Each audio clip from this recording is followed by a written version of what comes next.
professor in the English department where I teach Shakespeare and early modern literature. And today it's my great pleasure and honor to introduce Dr. Alice Joubin, who's joining us from George Washington University in Washington, D.C., where she teaches in the English department and is the founding co-director of GW's Digital Humanities Institute. This talk today is part of a spring semester lecture series sponsored by LSU's English department and our Committee of Inclusion, Diversity, Equity, and Access, IDEA for short. And me and my colleagues on the IDEA Committee, Benji Khan, Cal Heck, and Alex Meany, are just so excited to have Alexa here with us today. It's an incredible privilege. Alexa's a distinguished scholar with a truly remarkable range of expertise in different fields, and she brings a unique perspective to bear on the topic of her talk today, which will center on trans as method and on AI and AI's implications for teaching and scholarship, something I know we're all thinking about. First, I want to thank everyone from the English department who helped make this visit possible, my colleagues on the IDEA Committee, Benji, Cal, and Alex, our amazing chair, Sue Weinstein, for making funding available, and last but certainly not least, the indispensable Richard Landry, who helped so much with logistics. Let me say a few brief words about Alexa's work and why she's such a perfect speaker to address the concerns of the IDEA Committee. My first encounter with Alexa's scholarship was through her field-defining contributions to what we now call global Shakespeare, the study of adaptations and appropriations of Shakespeare in diverse cultures around the world. You really can't take two steps in this exciting and rapidly expanding new research field without coming across Alexa's absolutely foundational work. That work includes her published scholarship, which has been recognized among many other awards by the MLA's Distinguished Scaglione Prize for Comparative Literature Study, and which has established Alexa as our leading expert on Shakespeare and East Asia. And Alexa's recently published the definitive introduction to that subject, Shakespeare and East Asia, out in 2023 from Oxford University Press, a stunningly innovative and at the same time highly readable introduction to this vibrant field. And if you have any interest at all in the global, in the intercultural, or in adaptation and reception studies, even if your work has nothing to do with Shakespeare or with Asia, I highly commend this book to your attention. I think it's going to be a very important work on this topic for years to come. Alexa's contributions to Shakespeare studies also include indispensable resources for teaching and for research that she's led the way in creating. Anyone who ever teaches Shakespeare will almost certainly have made use of the MIT Global Shakespeare Project, of which Alexa is the founding co-director, a rich digital archive of recordings of Shakespeare productions from around the world. I use it all the time. I can't imagine life without it. I think it would be impossible to be a Shakespeare professor in the 21st century without this project. In addition, Alexa has undertaken a truly astonishing range of editorial work in this field as editor-in-chief of the Palgrave Encyclopedia of Global Shakespeare, general editor of the Shakespeare International Yearbook, and editor of just too many key collections of essays and translations for me to list here. Suffice it to say that Alexa, in the generosity of her wide-reaching editorial work, embodies that spirit of radical hospitality that she advocates in her writing, sustaining venues that bring scholars together from all over the world and making Shakespeare studies a more inclusive field reflecting the diversity of global scholarship. If inclusivity is one through line of Alexa's work, equity and access are another. She's a founding co-director of GW's Digital Humanities Institute, as I mentioned, and her DH work includes a range of open access online textbooks and courses, including the wonderful course Screening Shakespeare, which I also recommend.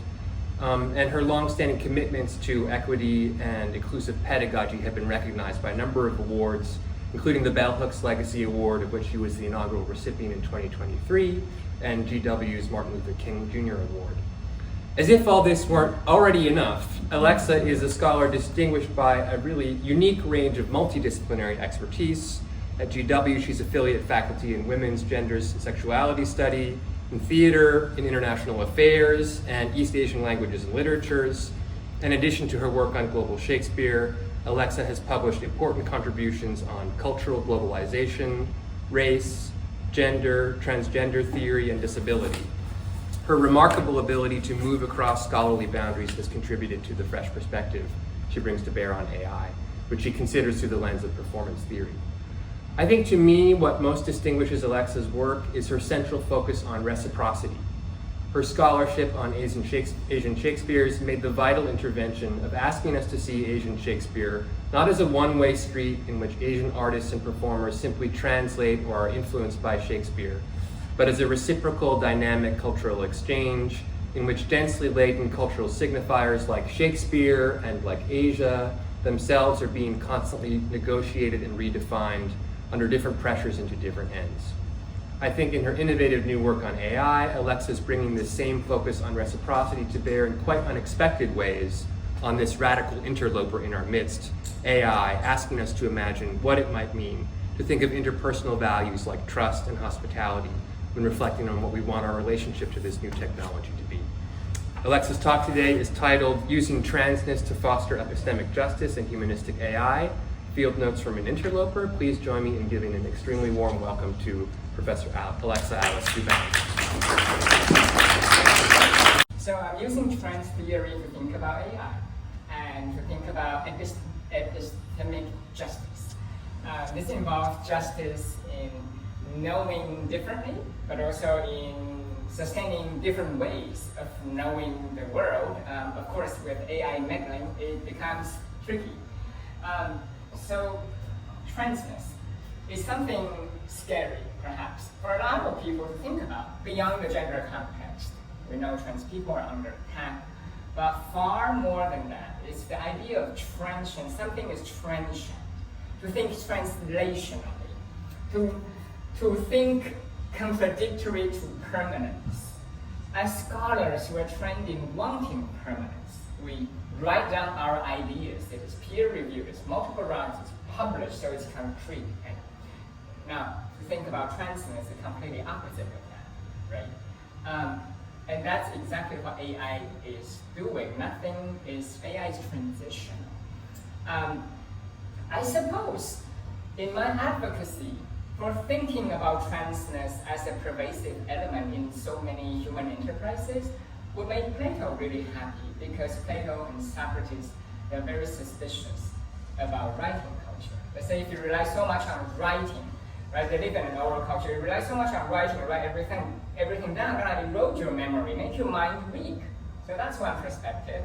But turns out each era has their worries. Some people worry about writing. Some in Renaissance era worried about the printing press. You print so many books, mechanical reproduction so fast. How am I ever going to catch up? So it's anxiety, kind of fear of missing out, I guess. But same for us, right? Would AI supersede me? Would AI replace me? It is, a mechanical, semi-auto regeneration of words, and so where would my words be? But if we transcend this binaristic thinking and not go into this fixated mode of a limited understanding of purity. And purity, I mean, people are starting to think, I only want something that is pure human. It's superior. It may or may not be. It really depends on which human we talk about, isn't it? And so that's not very productive when it comes to this complex world we're thinking about. So transness helps us think about complexity. Shakespeare is well known for his writing imagination of dreams, notably in A Midsummer Night's Dream. And A Midsummer Night's Dream is really all about alternative ways of knowing the world.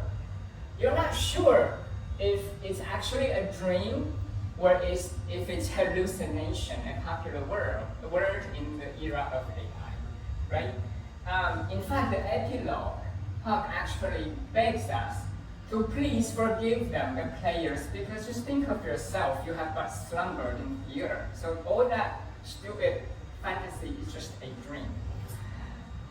Dream and mirage are much better words to describe so-called AI hallucinations, because these are non-binaristic, these are what I call trans words, transitory words, because dream is a transitory state. It's between here and there. This is from Michael Hoffman's film of Midsummer Night's Dream. You have Bottom waking up from this strange dream where he's turned into an ass. He has a donkey's head. But you have the fairy queen madly in love with him. He's not sure, actually, if all of that is substantive. And engages in synesthesia,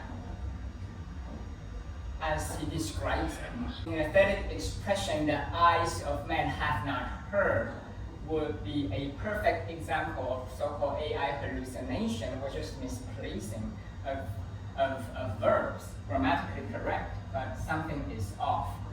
In the right context, when you have domain expertise, the so-called AI mirage could be harnessed for certain kind of tasks and for pedagogy.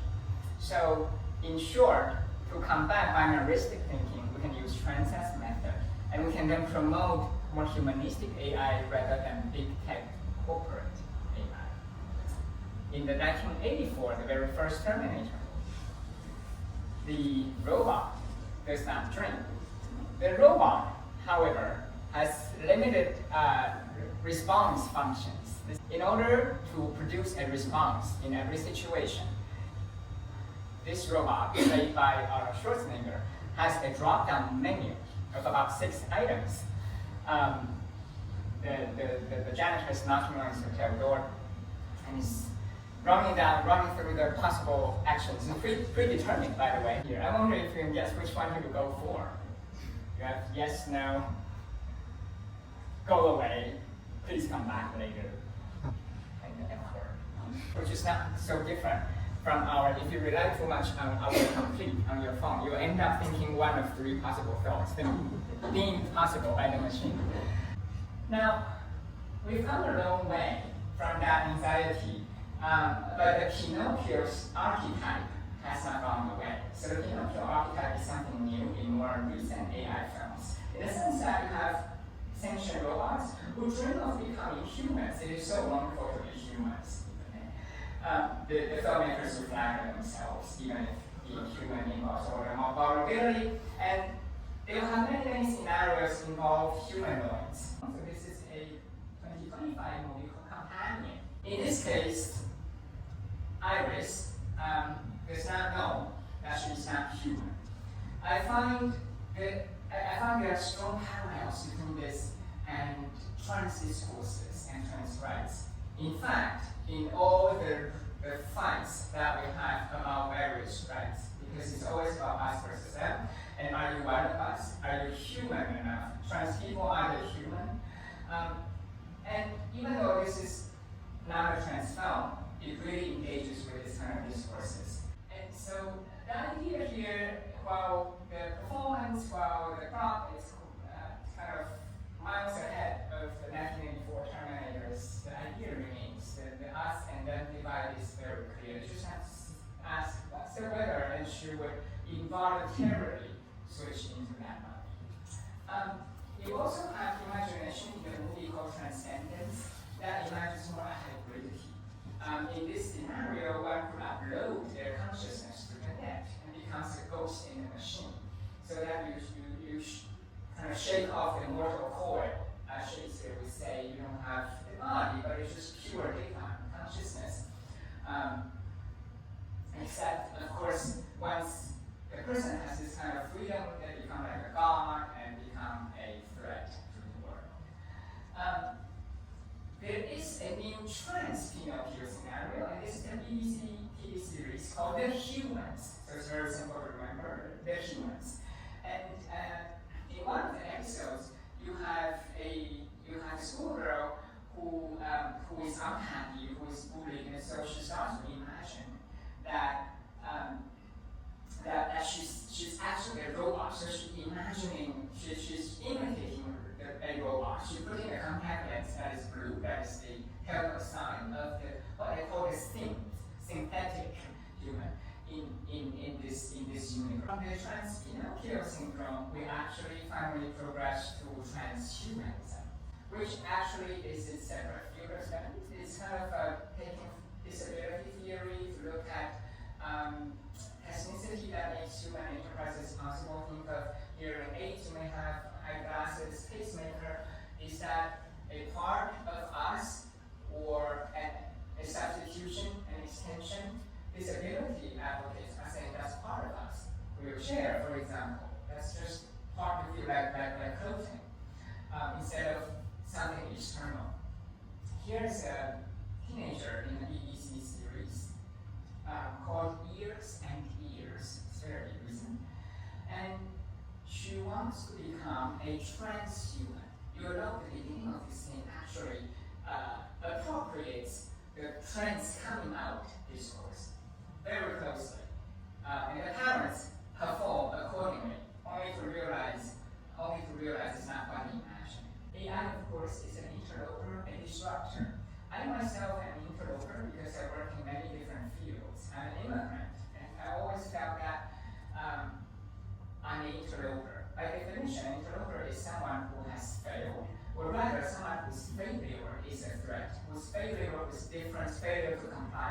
explore systemic issues. And so if you think of AI in this sense, then it could serve us because it is exposing systemic problems, such as the top-down mode of deployment, the design, the dominance of tech growth instead of, it's not grassroots technology or movement. And we all are interlopers now that we live in technocracy. So interloper also symbolizes transformation. Ophelia famously says, we know what we are, but know not what we may be. It may be tragic, it may convey a sense of uncertainty, but I read this as a hopeful line. If we don't know what we may be, there is space for making a difference. AI is an alien presence, and many people consider AI not doable, especially in the humanities, because it is a closed system, it is opaque. Its operating logic, you know the principles, but the engineers cannot explain exactly why its output is like this time, because there's certain randomness to it. And so it poses structural barriers to interoperability and access. Access is a huge issue here. So that is why epistemic injustice has become a problem. We have two kinds of injustice. One is testimonial, the other is analytical. Testimonial will refer to the phenomenon of kind of over-trusting people, mistrusting people, outsourcing their trust to gatekeepers like AI companies or peer reviewers, publishers, and so on.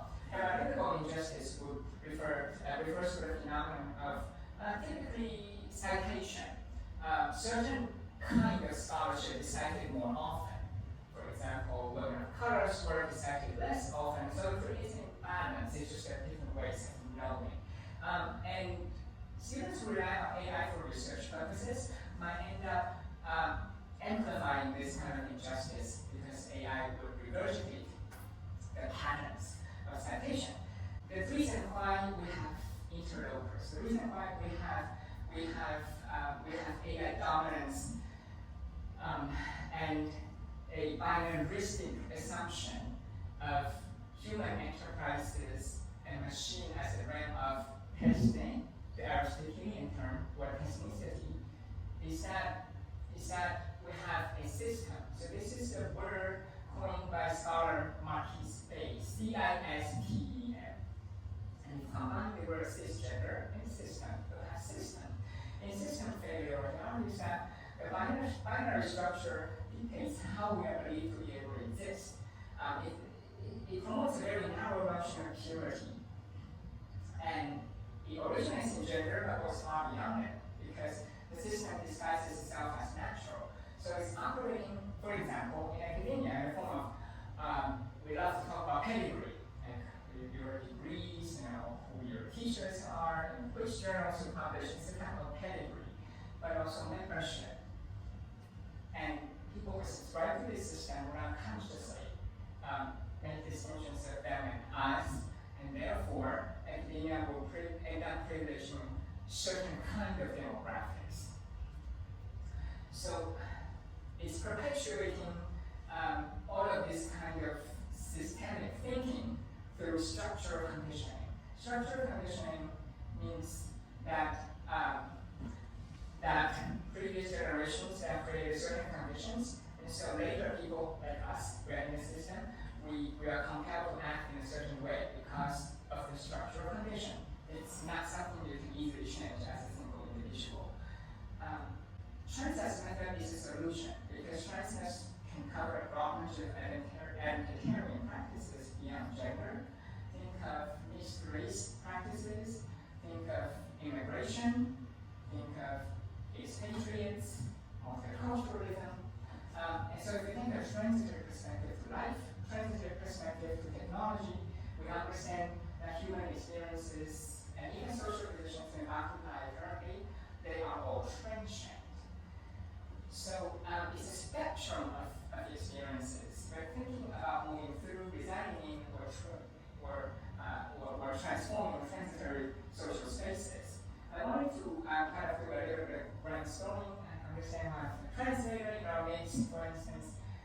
and others who trans the scholarly field in various ways.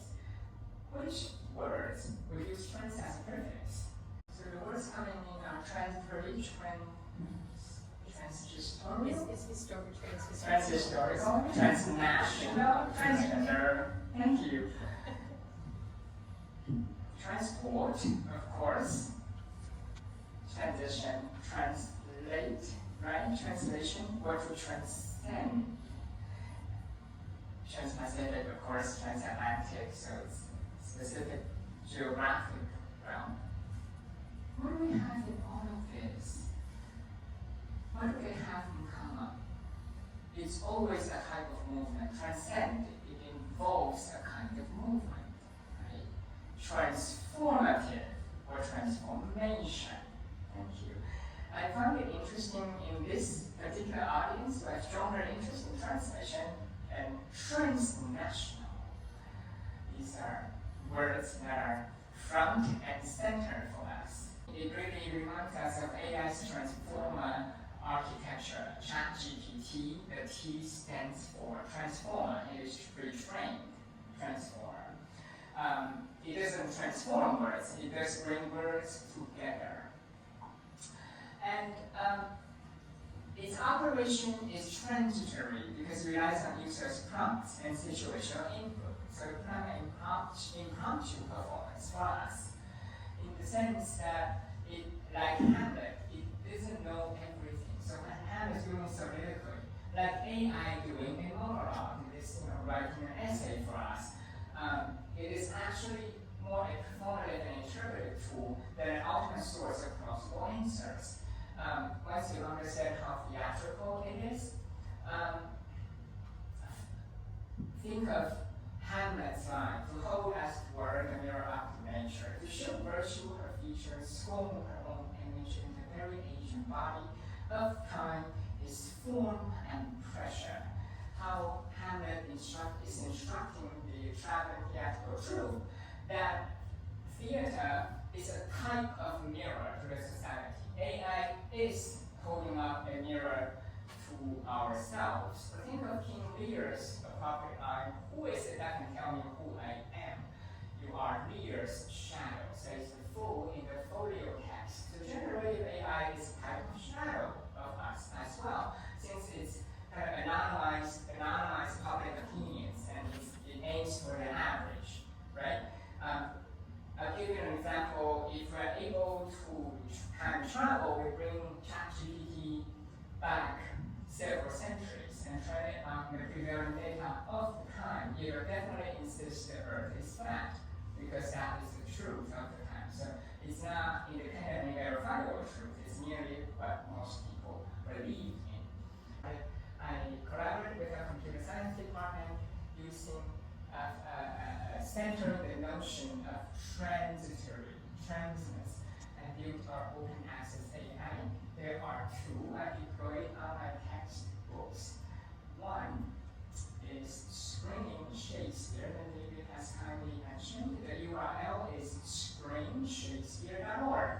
Once you arrive there, if you click the lower right, there's a dialog bubble, and this is the custom AI who knows all about Shakespeare and my perspective. So it's trained on all my publications and my lectures. So it's a bit of clone of me. It would not give you Stephen Greenblatt's perspective. It's copyrighted work.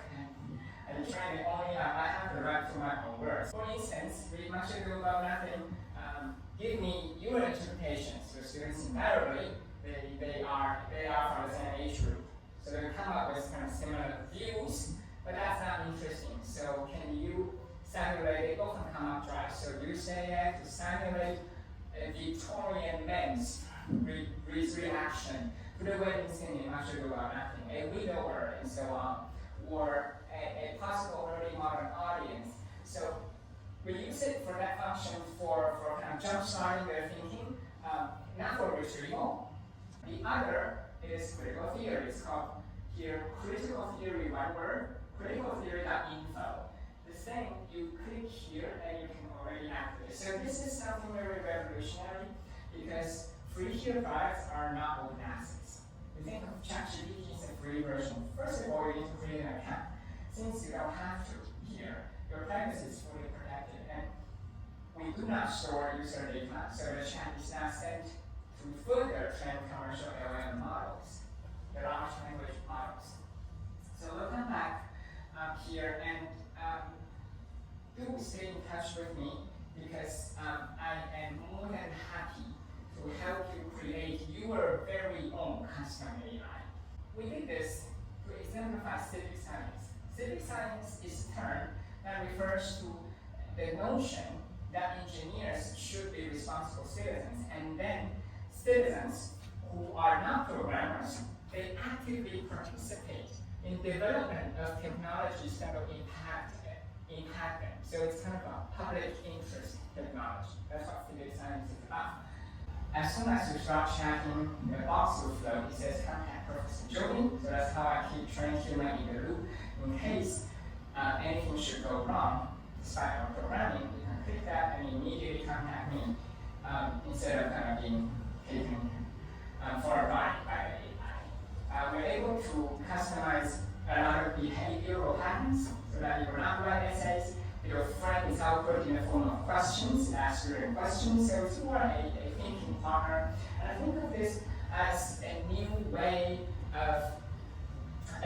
forward for education, because invariably you have students who are shy, and only practice will make perfect.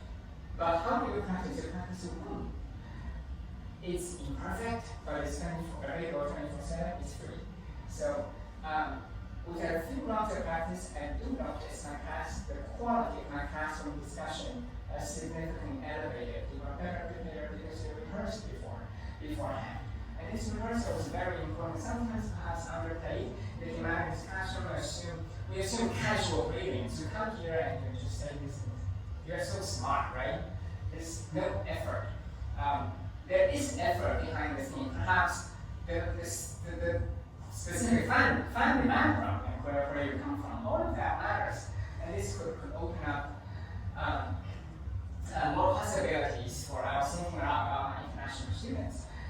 And you can use the so-called magic word. It's a boundary setting word in your prompt to get better results. For example, according to Professor Joubin's chapter 2, and you're directed to look deeper into a specific document, and so on. So I use this to achieve 3 pedagogical goals: cognitive practice, cognitive skills, and iterative learning methods. So we become a community. We become a community knowing that my team built this AI that is not perfect, so we critique it, we take distance. And metacognition is an important skill today. It's the ability to think about thinking, the ability to kind of self-analyze. Why do I ask this question in this particular way at this moment? And learning is iterative, meaning that you need a lot of repetition. And so for each, it's like writing, right? With each round, you change things. Instead of NIST, classic 10th-century definition of trust, if it's focusing on whether a model is explainable, is interpretable, whether it's accountable, and how much transparency it has, I propose my own pillar in prioritizing ethics of care and promote deep social connections, because what AI should do is not isolate people, but actually connect more of us. And we go far beyond verifiable and explicit answers. Currently, when people think of trust and AI, it's always about whether the knowledge that you propose would be verifiable, and if it is quote correct, then it is trustworthy. That is a very mechanical sense, right? Because trust is the type of interpersonal relationship. And last but not least, I think trust should be part of participatory justice. The fact that I invite you to come in to my model is free, and you can customize and build your purpose-specific chatbot will promote participatory justice, because we all participate. It's no longer, it's not that my team built an AI, you will confuse it. No, we built an infrastructure, built a platform, so we can come and create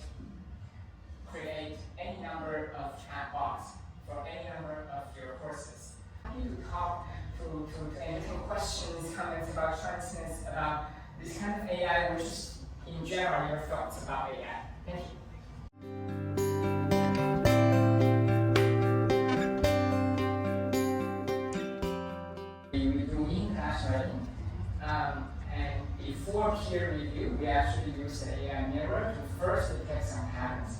The second example is I use my AI to anonymize student papers.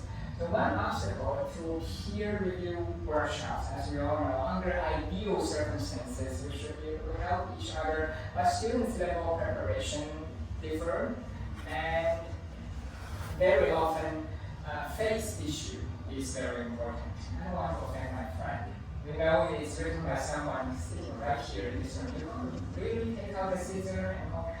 So you end up having not very useful suggestions, even if something's outrageous. So it's soft. There's a reason why in academia we have double-blind peer review as a process and so on. So to simulate that, I feed, for example, 20 student papers. I'll feed any number of the papers that have shared similar problems. I'll point out the problems, and I'll make my AI that generate an essay, an imitation essay that will contain those problems. But it's not written by humans. However, I mean, sources it is. And so this fictional student paper, we take the season out, we actually work through it in the class. And since no human, no one here wrote it, nobody feels bad. But we achieve the pedagogical goal, because the goal is to tackle these common problems in writing.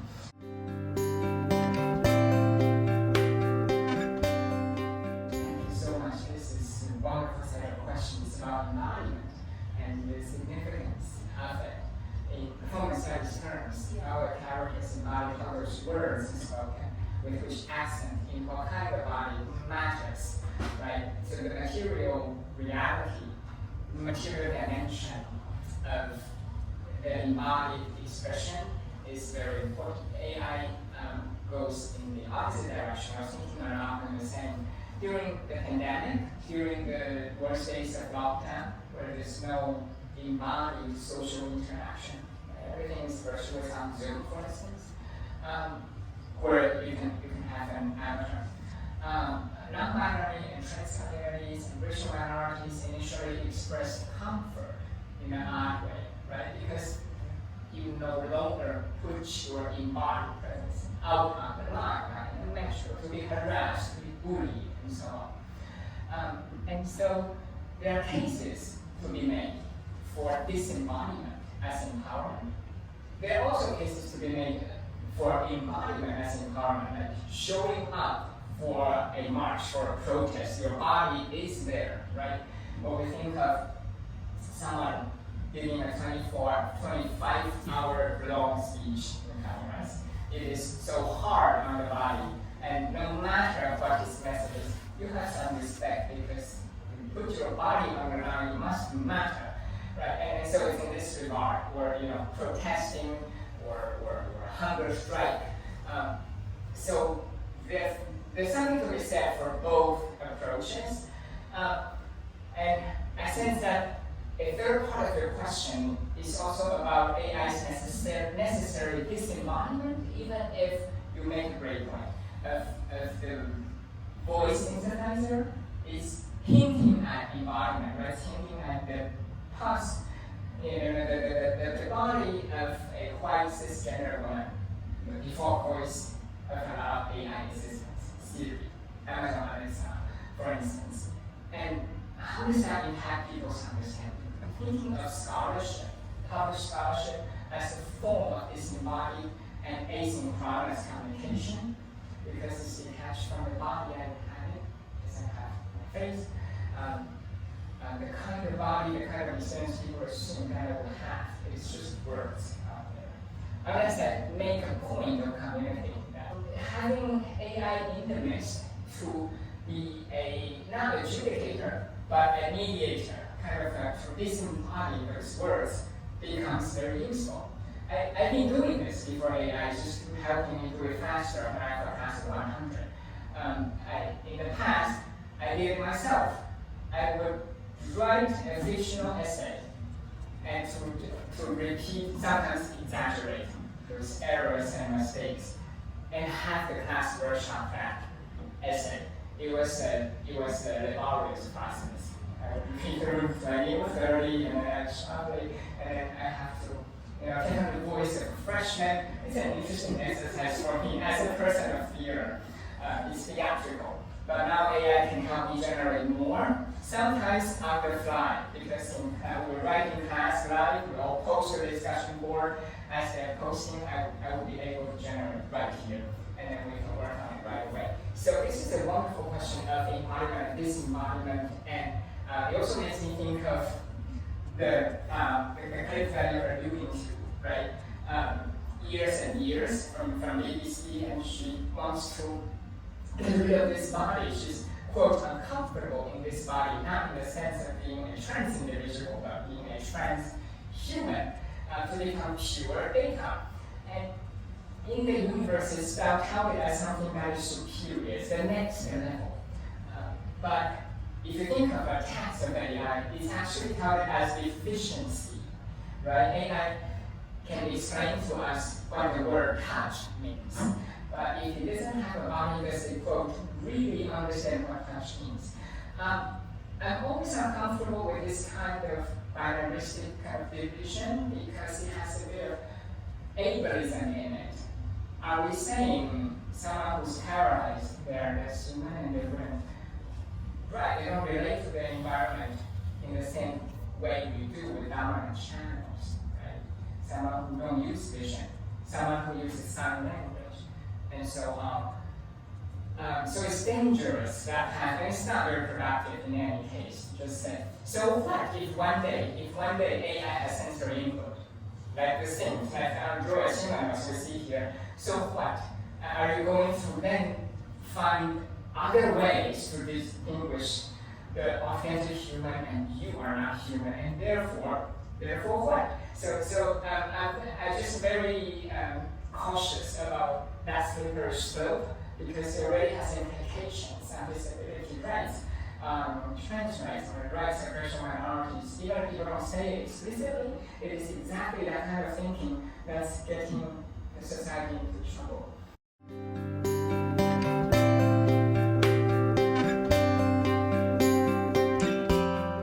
I was really struck by how they explicitly evoke the trans discourse only to surprise us. It's not what you think, because it's a very standard trans coming out scene.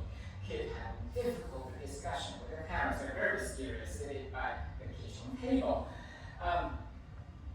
Only to expand the meaning of transness. The humor here, I think, remains empowering for the trans community. The idea of coming out is becoming problematic. Instead, one way to think about it is inviting in. Why should they come out of their closet as if they're hiding something? It's their space. They may invite you in or may not. Depends on your relationship to people, like all other kinds of relationships, inviting people to our home.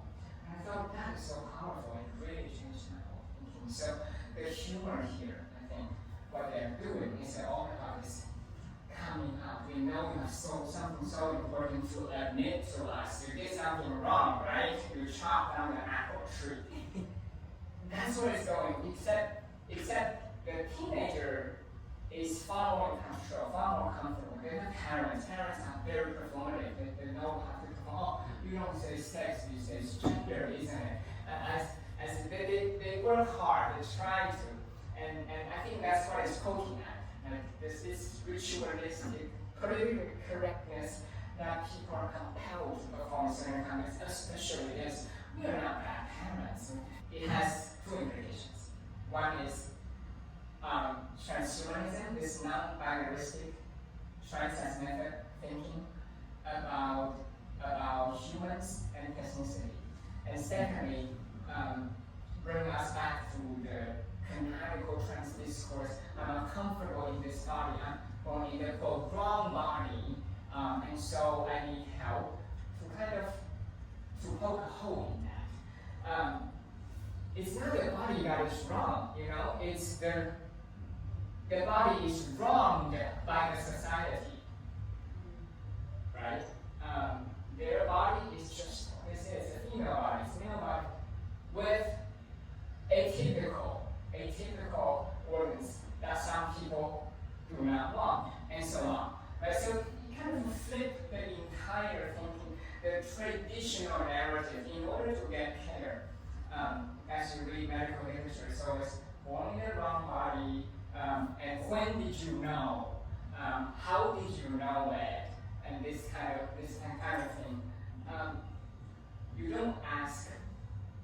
You don't say this actor is an openly cisgender heterosexual white man. Doesn't require marking, but you say, oh, the Euphoria actor, Hunter Schafer, is an openly trans actor. Actually, Schafer has written about this. He said, enough of it. I don't want to. And we need this label unless everybody else label themselves. So it's interesting to think about as well. I'm just so glad you brought up notice on the different layers that Christ is trying to accomplish. Thank you. So unfortunately, we've reached the end of our time, but I'm sure people still have lots of questions. So please linger, continue to enjoy our refreshments, and join me in thanking Professor Joubin for such a wonderful talk.